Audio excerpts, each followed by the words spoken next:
Welcome back to The Deep Dive. Today, we're tackling something I think a lot of us experience, maybe without even realizing how deep it runs. It's that compulsive need to explain yourself. Yeah. All the time, rationalizing every feeling, every decision, every boundary you set, giving these detailed, unsolicited explanations for why you are the way you are or why you did. Right. It's that moment, isn't it? You cancel plans and suddenly you're writing a whole essay and a text message about why you're tired. Like justifying that your tiredness is somehow legitimate. Or maybe explaining to a coworker exactly why you had to leave at 5:01 p.m. instead of sharp at 5:30. On the surface, yeah, it looks polite, considerate even. Exactly. Seems harmless. But the sources we've been digging into, especially this really intensive Jungian analysis from the Candle Queen, well, they suggest this pattern is anything but innocent. They actually frame it as a primary symptom, a symptom of a pretty profound psychological fracture. A fracture? That's a strong word. And frankly, yeah, a bit unsettling.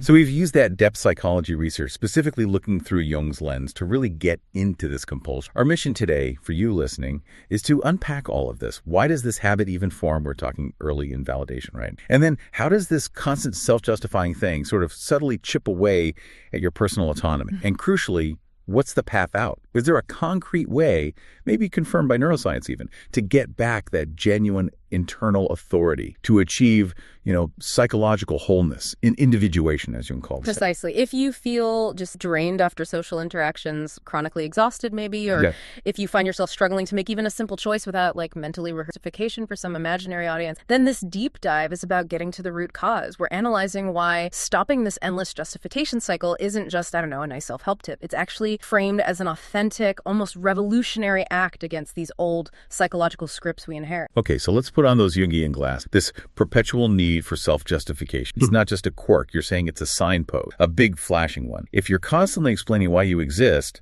essentially, what's the fundamental psychological problem that points? It points to a fundamental disconnection, a disconnection from what Jung would call the authentic self. He observed that when we're compulsively trying to get others to understand and validate our choices, our feelings, our reactions, we're basically demonstrating an underlying belief that our own internal reality doesn't have inherent value. It's not self-evident. It needs outside proof. We're effectively outsourcing our psychological existence. We're seeking approval before we even let ourselves feel or act. Right. Outsourcing existence. Yeah. That hits hard. And that ties into this idea of the illusion of external permission, doesn't it? This relentless drive, not just for acknowledgement, but for deep comprehension from others. It comes from this unconscious kind of devastating belief, doesn't it? That our feelings, our boundaries, even our basic decisions need someone else's stamp of approval to be legitimate. They need permission. Exactly. Permission. If you feel whole, internally anchored, you state your truth. You declare it. But if you're fractured, you find yourself petitioning for acceptance. You're making a case for yourself. So the critical question becomes, where did that belief come from? Why do you think you need external permission? And the sources we looked at trace this right back to the formative years, back to times when emotional authenticity was systematically undermined. Okay, so early emotional invalidation. Let's make that concrete. Yeah. Like the child who's genuinely sad, maybe crying about something important to them, and they're met with, oh, stop crying, you're just being dramatic. Or the child showing real fear, maybe about the dark or a test, and they get dismissal, that's silly, or even ridicule. What happens is that child quickly internalizes a really damaging core message. My emotional reality is wrong, it's flawed, my natural reaction, it's not okay, it's unacceptable. So what do they learn? They learn they have to rely entirely on external cues, on the reactions of parents, teachers, friends, later society, to figure out what's safe, what's acceptable, what's valid to feel or express. The individual gets sort of locked into what you're called that invisible cage, always scanning, always seeking validation for the most basic human experiences. And the adult stuck in that cycle is still carrying that childhood fear around. Unconsciously, they're constantly trying to fend off that ghost, that specter of rejection or criticism or abandonment. The very things their early experiences taught them would happen if they showed their true, unedited self. Yeah. They operate under this illusion that if they can just explain perfectly, if they can provide enough detail, enough rationale, then they can achieve understanding, and understanding equals. They believe they can sort of manage, maybe even manipulate how others see them just enough to ensure they belong, that they're accepted. Right. But it's often this exhausting and ultimately pretty fruitless endeavor. And the real hidden cost you mentioned, the staggering one, is this gradual, bit-by-bit erosion of personal autonomy. If your main focus becomes anticipating and managing how others see you, well, you completely abandon your own internal compass, don't you? You stop acting from what feels true inside, from authentic conviction. You start acting purely defensively, always needing to justify the action, head off a misunderstanding before it even happens. And when that becomes the default mode, life isn't an authentic expression. It can't be. It turns into instant high form. And here's the real kicker, the paradox. The audience, that external validation you're chasing, ends up holding all the power. More power than the actor, the actual authentic self. So every single time you feel that compulsion, that need to explain yourself when really no explanation is required, you're subtly submitting. You're signaling, my existence isn't quite real unless you authorize. And that submission, according to Jung's framework, is a massive obstacle, a barrier to individuation. That whole process of becoming truly whole, self-aware, centered, it just can't happen if your core self is constantly out there begging for validation, trying to fit external molds. It's impossible to integrate your shadow parts or truly know who you are if you're always preoccupied with being understood and approved of by everyone else. Yeah. The path towards inner freedom, it really demands courage. The courage to just state your truth, your reality, without waiting for the verdict from outside. Compulsive explanation. Yeah. It's the opposite of that courage. It's fundamentally a defensive strategy born out of fear. Okay, that sets the stage really well.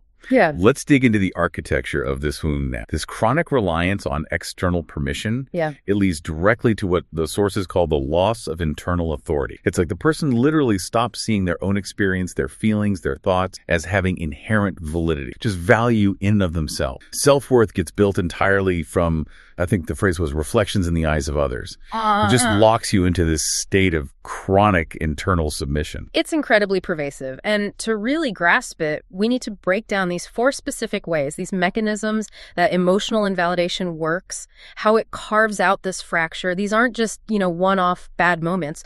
They're more like systematic training regimes that teach us quite literally to betray ourselves. Okay, 4 mechanisms. Let's start with the first one. Response dismissal. How's that different from the others? The response dismissal is basically the minimization or outright denial of a genuine feeling. It's often quite abrupt, quite absolute. Think of, say, a teenager who's genuinely gutted about failing a test, and the parent just scoffs, "Oh, it's just 1 grade, stop being so dramatic." The message isn't really, you shouldn't care. The deeper message the teen internalizes is the way I feel, the depth of my feeling is wrong, it's defective. This is what cultivates what Jung called emotional amnesia. The psyche literally starts to forget what a genuine, authentic emotional response even feels like. It gets replaced by numbness, or maybe just compliant indifference. Wow, emotional amnesia. So you lose trust in your own gut reaction. Yeah. Okay, but then there's a more active kind of modification, response substitution.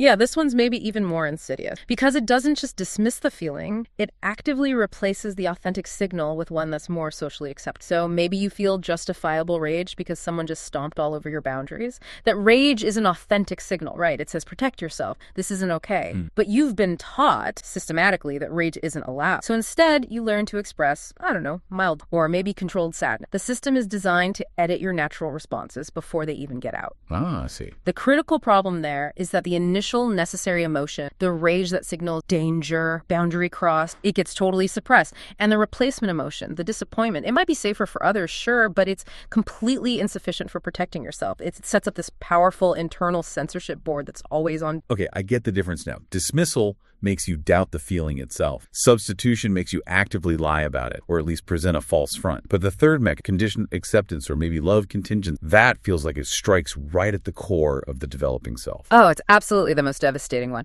Because here, love, approval, belonging, the things we need most fundamentally, they become contingent. Explicitly or implicitly, they depend on emotional compliance. The message is loud and clear. I will only love you. I will only accept you if you are easy, if you don't cause trouble, if your emotions are convenient.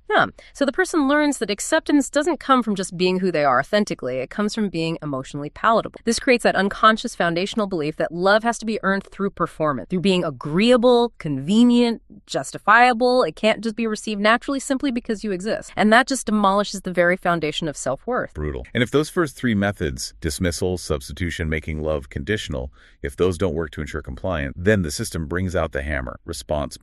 Exact. This is where authentic expressions are met with immediate negative consequences. We're talking shaming, harsh criticism, maybe stony silence, or the ultimate threat for a child. The withdrawal of affection feels like annihilation. This teaches the person very effectively that certain authentic parts of themselves, maybe their assertiveness, maybe their deep sadness, maybe even their natural joy or exuberance, are dangerous. And this forces those dangerous, unacceptable aspects into what Jung called shadow. They get pushed down, relegated to the unconscious, but they don't disappear. They accumulate energy down there, psychic charge, and eventually they seek expression direct, often in destructive ways, maybe through passive aggression, sudden unexplained anger, psychosomatic symptoms. So these 4 mechanisms working together together over time, they build these automatic structures in our mind, what the sources call the internal working model, like an invisible cage dictating our behavior. It's a great way to put it. An invisible cage. These models operate constantly in the background, automatically how we react. They include things like the inadequacy assumption, default belief that your natural responses are probably wrong or not. Then there's the danger assessment, like automatic radar, constantly scanning socials to evaluate if expressing yourself might lead to negative consequence. And finally, the modification imperative, that instant, almost physical compulsion to edit whatever you are about to say or feel before it gets out. This split between the genuine internal self and the carefully curated modify external, that's the very definition of self-betrayal. And it's so insidious, isn't it? The way this self-betrayal unfolds. It's not usually one big dramatic event. It happens gradually through countless tiny compromises we make every single day, like forcing a laugh at a joke you didn't find funny, agreeing with something when you actually disagree just to keep the peace, or maybe the most common one, disguising genuine sadness or depression as just being tired because it feels less burdensome, less likely to require a whole explanation. And doing that constantly, day in and day out, it basically enslaves the ego. Your conscious self becomes enslaved to chasing external approval. You lose touch with your ability to trust your own judgment just erodes away. Jung linked this fragmentation, this disconnect between the ego and the deeper self directly to neurosis. And not just, clinical anxiety disorders, but that pervasive low-grade chronic anxiety, that sense of existential dread or deep paralysis when it comes, and that profound emotional exhaustion that really characterizes people who live primarily for the external approval of others. What's really striking is how this isn't just like a switch that flips. It's a system that develops and gets more sophisticated over our entire lives. The sources actually break this down into 6 distinct developmental stages of self-explanation. It's kind of like watching a defense mechanism grow up and get smarter. It really is. It shows us how this behavior evolves from just simple compliance in childhood into this deeply ingrained, almost personality love trait. So the first stage they outline is primary adaptation. This is typically young children, say ages 2 to 7. The child starts developing what they call proto-explanation. Very simple attempts to justify why they feel a certain way, like I'm sad because, or I want that because. And crucially, they begin response anticipation. They start learning, if I show this feeling, I get a bad reaction. Maybe I should. Okay, so simple justification start early. Then comes secondary elaboration, maybe ages 7 to 12. Exactly. Here, the explanation patterns get way more complex, more comprehensive. The child develops these sophisticated justifications. These are elaborate cognitive frames, almost like internal legal art, designed to build an airtight case for why their feelings or actions are valid. And this is where the internalization of all that external questioning and criticism creates what the source calls the internal tribe. It's like this unconscious courtroom inside your head where every authentic impulse has to be put on trial, cross-examined, vetted, and justified before it's allowed expressed. Wow, an internal tribunal. That sounds exhausting thinking about it. It demands so much mental energy. It does. And moving into adolescence, adolescent crystallization, 12 days, we typically see 2 main paths emerging and solidifying. One path is reactive authentic. This is basically a rebellion. The teenager defines their expression primarily against expectations. They might become overly argumentative, defiant, maybe contrarian just for the sake of it. It's authentic-ish, but still defined by the external pressure, just an opposite. Right, pushing back hard. The other path, and honestly the much more common one, is the entrenchment of explanation virtuosity. This is where the individual becomes incredibly skilled, a real virtuoso at crafting these perfect preemptive explanations. They learn exactly how to tailor their justifications to fit different social expectations, different audiences. They become masters of palatable self. That virtuosity then gets locked in during adult consolidation, maybe ages 18 to 30. Yeah, that's when the patterns really stabilize and become automatic, almost second nature. This is also the stage where we see what the source calls explanation. People might unconsciously gravitate towards jobs or even entire identities that reward the skill of effective self-justice. Think maybe sales, law, PR, strategic communications, places where crafting a narrative. But this is also where explanation fatigue often sets in. That first deep gut-level awareness of just how debilitating it is to constantly, endlessly justify your own emotionally and mentally. And that fatigue, that burnout, can then trigger the next stage, midlife reckoning, usually around 30 to 50. Typically, yes. The accumulated cost of keeping up the performance becomes undeniable. This often coincides with, or even triggers, a midlife crisis, that period of questioning fundamental life choices, relationship, career. We often see explanation breakdown here. The old, reliable patterns of justifying just stop working. They don't provide the psychological comfort or safety they used to. And sometimes you see the opposite, explanation rebellion,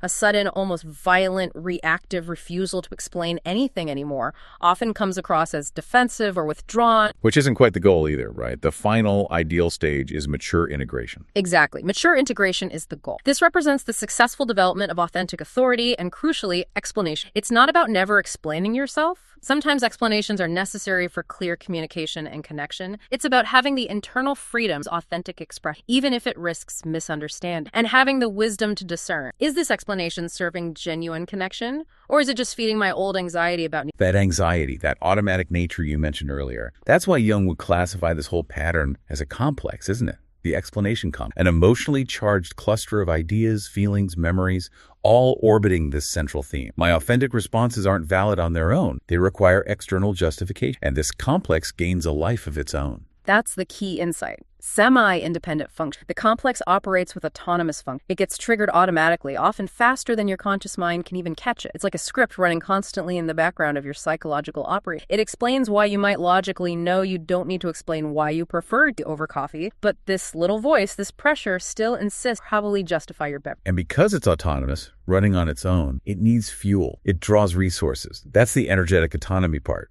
Precisely. The complex acts like an energy vampire, drawing massive amounts of psychological energy from your overall psyche budget. Think about the energy required for constant monitoring of others' react, crafting explanations on the fly, editing your impulses, delivering the performance, then analyzing back. It's fundamentally depleting. It directly explains that chronic fatigue so many people trapped in this pattern feel. It's not just mental, it's deeply psychoanalytic. And it's not just one monolithic thing, is it? There are like sub-programs running within the complex. Yeah, the sources break it down into sub-complexes, or maybe functions: monitoring, constantly scanning the environment for judgment or misunderstanding; editing, the internal censor, modifying the authentic response; performance, the actual delivery of the and feedback, obsessively evaluating how the explanation landed, whether acceptance. It really is a full-time, resource-intensive psychological operation running silently beneath the surface. And we can't forget the shadow dynamic. If you've spent decades pushing authentic parts of yourself, maybe anger, grief, strength, vulnerability, into the unconscious shadow, how does that make the explanation complex even worse? Because the internal critic, the one formed by all that early invalidation, becomes incredibly harsh, incredibly powerful. And what do we do with unbearable internal critics? We project them. This leads to intense projection tendency. You start experiencing other people, your friends, your partner, your boss, even strangers, as being far more critical, judgmental, and demanding of justification than they actually are in reality. You're projecting your own internal tribunal. This creates a kind of psychological paranoia, reinforcing the belief that constant, vigilant explanation is absolutely necessary. You're safe. It locks you deeper into the cycle. So we end up creating the very judgmental environment we think we're defending ourselves against. Yeah, And what about that Jungian concept in enantiodromia, the idea that an extreme position can flip into its opposite? How does that play out here? Enantiodromia is really important for understanding some common pitfalls in trying to break free. After years, maybe decades, of meticulous, exhausting self-justification, a person can suddenly swing violently to the opposite. They might adopt a rigid defensive refusal to explain anything at all, like zero communication about their motives or reasons, even when it might be helpful or appropriate. For instance, someone tired of justifying why they're 5 minutes late might suddenly refuse to even offer a simple, running a bit behind, interpreting any explanation as submission. They mistake rigid silence for But I imagine that just creates a whole new set of problems in relationships and work, right? Absolutely. It's often just as dysfunctional, just in the opposite direction. It can come across as hostile, passive-aggressive, or just uncooperative, because the goal isn't just reaction, integrate. That reactive refusal is often still root fear of vulnerability or the fear of being controlled again. Mature integration, that finals talked about, involves the choice, the ability to communicate clearly in context when it genuinely, but also the internal freedom and strength to withhold just when it's just feeding anxiety or trying to manage perceptions. It's the ability to stand quietly and firmly in your own truth without needing to defend it constantly. That's real. Okay, this is where things get really compelling, because Jung's depth psychology, which are profound on their own, are now meeting hard data from modern neuroscience. The sources are clear. The psychological fracture we've been talking, it's not just metaphor. It has a measurable physical base: chronic suppression, constant self-betrayal. It literally changes the wiring of your nervous system. It's fascinating and incredibly validating for Jung's observation. We can actually see which brain systems get sort of overclocked, put into overdrive. Take the prefrontal cortex, PFC. That's our brain CEO. Executive functions, planning, decision-making, impulse control. In people who are compulsive explainers, the PFC develops this abnormally enhanced capacity for cognitive, which sounds good, but here it means the ability to constantly override, filter, and edit authentic emotional responses before they ever reach. So that constant overriding, that filtering, that sustained hyperactivation of the PFC must be incredibly draining. It is. It's the direct neurological basis for that chronic emotional fatigue we discussed. Imagine having 20 extra browser tabs running in your brain at all times, and they're all dedicated solely to managing social presentation, crafting explanations, predicting reactions. That's the brain working overtime constantly just to maintain the performance demanded by that modification imperative we talked about. Okay, so the thinking part is overwork. And meanwhile, our threat detection systems are also on high alert. Constantly. The amygdala, our emotional alarm system, becomes intensely sensitized to social threat. For someone with a history of invalidation, the possibility of disapproval, criticism, or rejection feels physiologically identifying a physical danger, like seeing a predator. The system triggers the full fight-or-flight response, heart pounding, adrenaline surge, shallow breathing just from a perceived frown,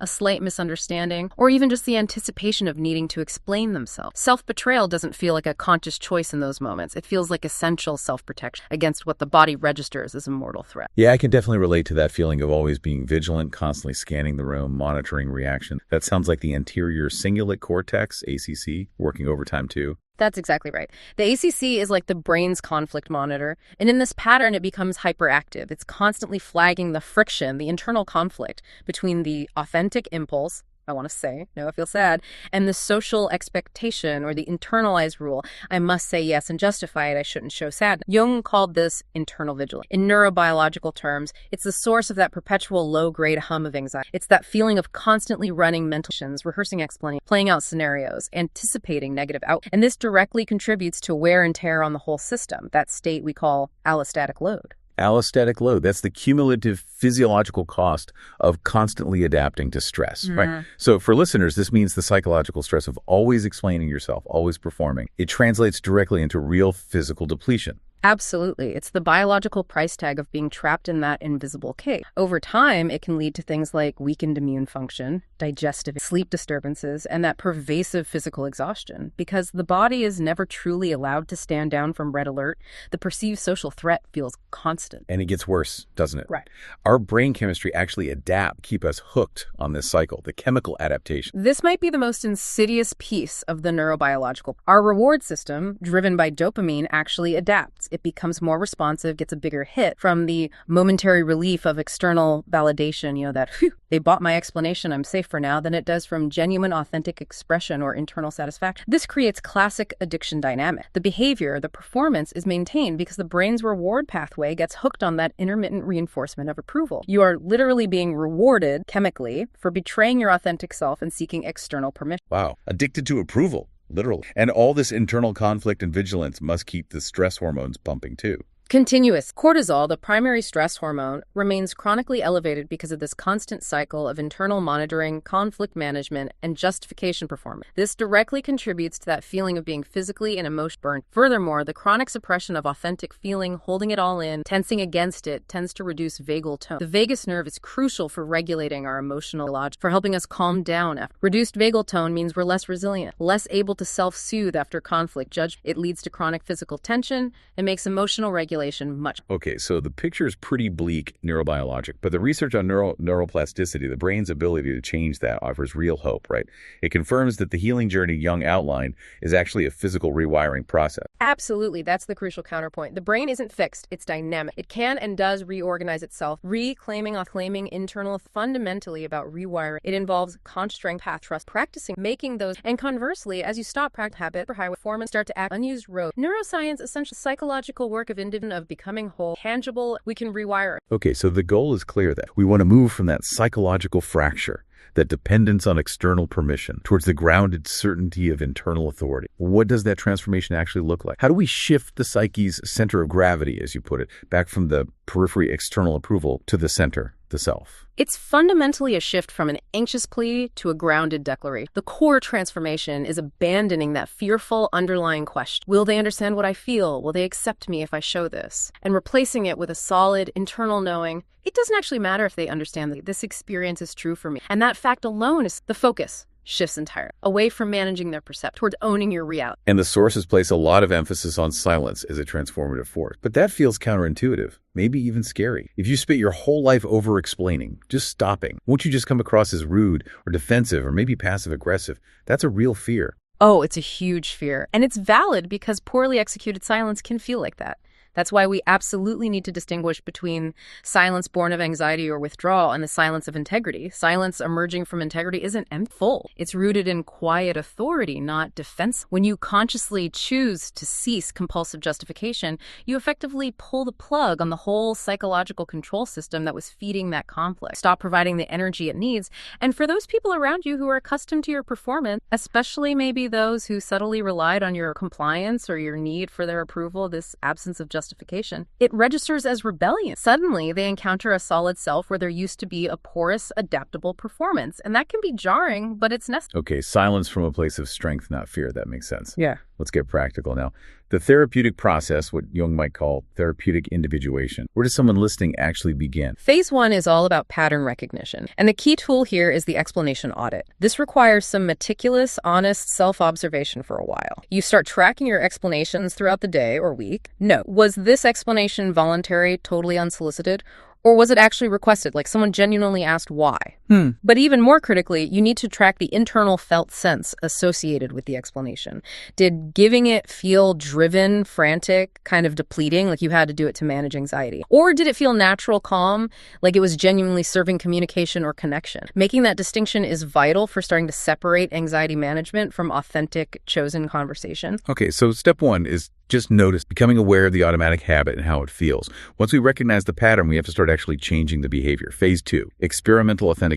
This sounds like building up tolerance for being real. Exactly. Building authenticity. We use structured, deliberate practice to challenge the explanation complex. Often, the therapeutic relationship itself becomes a safe lab, what we call graduated exposure. You start small, with low-risk, authentic expression. Maybe stating a simple preference without tacking on a justification. Actually, I don't really like that color instead of, but I can see why you do, and it's fine, really. You gradually build up confidence. The focus isn't necessarily on getting a positive response from the outside world. The focus is on your ability to tolerate the internal anxiety that arises when you don't perform, and to maintain that internal certainty that your simple, authentic expression is valid anyway. Right. Practice staying grounded even when the old anxiety kicks in. And then taking that budding internal authority out into the phase 3, relational integration. This is where you start developing real boundary competence. It's not just about being authentic in a vacuum. It's about maintaining your authentic expression while also learning to respect the author. It's a dance. A crucial part of what the sources call authal connect friends, family, constant they can't handle. Here, that silent, vital diagonal starts to round out versus those sometimes achieving liberation requires. That's a tough but necessary part of the process. Okay, let's get super concrete now with the practical exercises for the learner. Things someone can try, maybe even starting today, to begin this rewiring process. First up, the direct statement practice. This is simple conceptually, but can feel revolutionary in practice. You consciously practice replacing those long, elaborate, often apologetic justifications with simple, direct statements of preference, fact, or decision. So let's take your example. A friend invites you out, but you're genuinely just tired and want to stay home. Okay, so the by for, the old pattern might sound like, oh, that sounds amazing. Thank you so much for inviting me. I really, truly wish I could come, but honestly, I've had the most stressful week, just slammed, and I promised myself I'd try to catch up on some work tonight.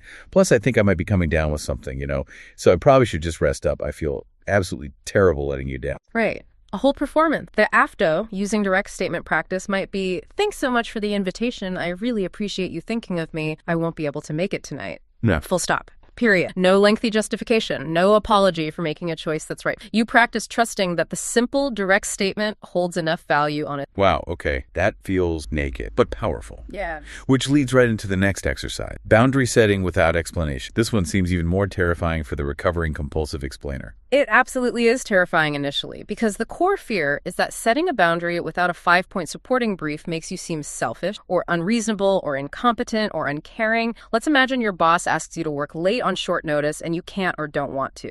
The before scenario might, gosh, I really wish I could stay. I know this is important, but my car actually broke down this morning and I have to pick up my sister from this really crucial emergency doctor's appointment across town. And if I don't get home by 7, the cat sitter leaves and the cat will literally starve. And yeah, the escalated catastrophe excuse. Okay, so the after practice for that boundary. Simple and direct. I'm not available to work late tonight.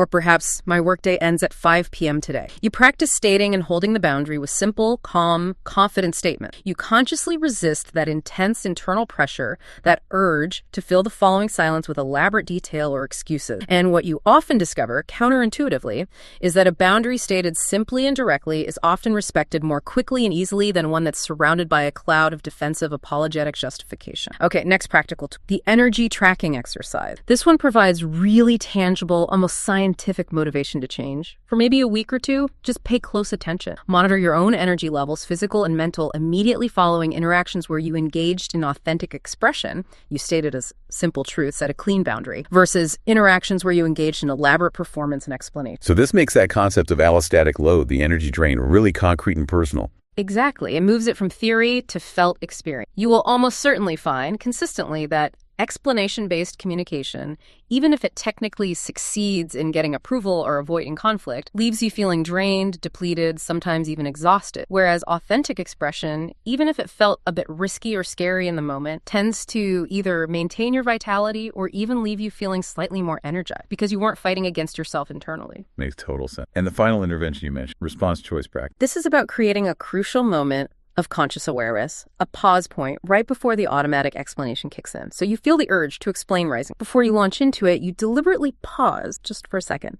And you ask yourself internally, okay, wait, is this explanation I'm about to give genuinely serving clear communication? Is it needed for clarity for the other? Or is it really just serving my anxiety? Is it about managing my fear of their disapproval? If the honest answer is anxiety, you then consciously choose a different response. Maybe silent, maybe the direct state, maybe just a minimal factual. This deliberate pause and choose action is what begins to literally rewire those neural pathways in the PFs. It strengthens the choice pathway over the old automatic react and explain path. So through this whole process, the audit, the experiments, the boundary practice, the energy tracking, the pause, the end result isn't about becoming cold or uncommunicative. It's about developing authentic confidence and presence. That's the ultimate outcome. It's not about effect or never. It's about quiet thoughts. Your experiences have value of whether other person does beg. They've let go, defend their words, not in that ground. # Wow. Okay, so what we've really mapped out today is quite a journey, all the way from understanding that initial psychological fracture, often caused by early emotional invalidation and that deep-seated fear of rejection, through the complex architecture of self-betrayal,